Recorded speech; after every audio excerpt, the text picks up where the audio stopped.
So, good morning mga tol. So, meron tayong good news ngayon about dito sa solar setup natin mga tol. So, yung good news natin mga tol, walang iba kundi yung hiling natin na gumana tong solar setup natin mga tol na DIY na solar setup. So, yung mga tol, tinry ko siya kagabi sa motor ko, sa battery ng motor ko mga tol. So, gumana siya mga tol. So yung napagana niya mga tol, itong electric fan. So isa lang kasi maliit na yung battery natin mga tol. So mga tol, tara kunin natin yung battery para ma-demo ko na sa inyo na tunay na gumana tong ating solar setup. Ito pala mga tol yung gagamitin nating battery para mapagana natin tong solar setup natin. Tsaka ito muna yung gagamitin nating appliances na katibayan na kaya nitong battery na to, paandarin itong electric fan na to. Kahit maliit lang siya. So ikakabit lang natin tong battery ng ng wire natin. Dito nanggagaling yung output galing dito sa battery. Dito magmumula. Alright. Kakabit na natin. Yan. Naka-open na pala siya mga tol. Yan. Hindi ko siya napatay kagabi. Alright. So yung battery niya mga tol is 13.0 volts lang. So tugma siya dito sa solar charger controller natin mga tol. So ito mga tol nakapatay siya. Ayan, kung nakikita nyo mga tol, nakapatay yung ilaw itong pula na maliit dito sa taas ng digital. Ayan, pag nag-open yan, matic, may power na siya. May power rin yung inverter natin. Tapos ito po yung saksakan ng natin mga tol. Ito yung saksakan ng electric pa natin. So siguro wala kasi nakasulat sa likod ng natin ng electric pan, walang nakasulat. O yan, nag-open na. Walang nakasulat na 60 watts ay na watts, pero yung yung hula ko dito siguro 60 watts to. So yun mga tol, papaganahin na natin mga tol. Ito yung electric pa natin. So ipapakita ko sa inyo na dito talaga to nanggagaling. Yan, wala tayong ibang extension dito mga tol. Tapos ito yung battery ng motor mga tol. Yan, isasaksak natin mga tol. Ayan, ito yung outlet natin. So naka-open na siya. Ayan. Yan mga tol, gumana siya. So naging 11.8 volts na lang yung battery natin kasi kanina nasa siya 13 volts, di ba? Gumana siya mga tol. So yung kulang na lang natin mga tol, battery para mapagana natin lahat ng appliances dito sa bahay ng sabay-sabay. Sabay-sabay yun mga tol. Dapat yung battery natin dito mga 12 volts na 100 EH para lahat ng ilaw papagana natin, pero hindi natin alam kung magtatagal yun kasi 100 EH lang siya eh. So yung in-order kong battery mga tol, tanggalin muna natin yung in-order kong battery mga tol. So hindi ko alam kung bukas or darating or sunod na araw kasi naka na siya eh, train ako siya, naka-ship na, i-deliver na lang.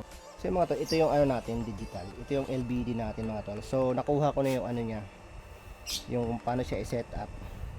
So ito yung natin, yung 11.5 na yan mga tol. Ito yung disconnected natin, automatic. Pag nag 11.5 na lang yung battery natin, automatic mag-off yung niyan, yung power. Yung power ng solar aparato natin. Tapos ito naman yung reconnect 0.3, nag-add tayo ng 0.3 mga tol.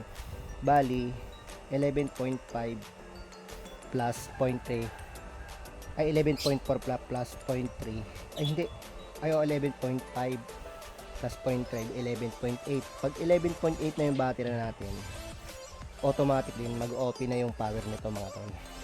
So ayan ang kagandahan na may LBD tayo mga tol kasi hindi madidrain yung battery natin. So ayan, gumana na siya mga tol. Tapos mamaya mga tol, try natin sa sa solar panel natin kung magcha-charge tong battery natin. Tsaka ito isi-set up pa natin yan mga tol. So wala kasi siyang araw mga tol, kaya hindi natin matry kung gagana ba yung pero sa palagi ko gagana naman yan kahit kunting battery ay kunting liwanag lang ng araw yung masasagap yan. So di ba? Napakagaling mga tol. Dahil napagana natin sa unang gawa natin mga tol. Hindi tayo nagkamali sa wiring. Lahat ng ginawa natin mga tol, lahat ng pinabit natin dito sa mga breaker papunta dito sa inverter, solar charger controller hanggang dito sa LBD outlet, lahat ng kinabit natin mga tol ay tama. Walang ni isa nagkamali tayo, kaya Kaya gumana yung una nating project mga tol. Sa sariling sikap lang natin. Diba? Tiyaga-tiyaga lang mga tol. Tiyaga-tiyaga lang sa pag-aral. Panonood ng mga sa YouTube, Facebook, mag-research sa mga Google kung paano gawin. Yun lang ang ginawa ko mga tol. Hindi na ako nag-aral talaga. Hindi na ako nag-aral sa mga test na SESDA o kung saan man dyan. So sa ano lang talaga, research lang tsaka sariling kaalaman din. So ayun mga tol. Yan. Pwede natin to iset eh. Kuwari 12.4 yung battery natin. Diba? Pwede ka to iset ng 12.4 para mamamatay itong power. So ganito lang mga tol. Do-double click lang natin tong sa right side na button. Ayan, double click. Tapos itataas natin. Yan. 12.4 mamamatay yan mga tol pag yan. Mag-disconnect yan, o di ba? So nag-disconnect na mga tol. So pag naman natin, ibabalik naman natin sa pag power on. I-reconnect natin dito ulit. Dito ulit double click guys. Sorry, nagkana siya. So double click ulit natin. Balik natin sa 11.5. Yan, 11.5. Sobrahan. Yan, 11.5 mga tol. Pag katapos ng biblink na ilaw na yan, mag-open na yan. Ayan. Nag-open na siya mga tol yan. Diba napakagaling. So safe ang battery natin mga tol pag may LBD tayo kasi hindi siya madidrain.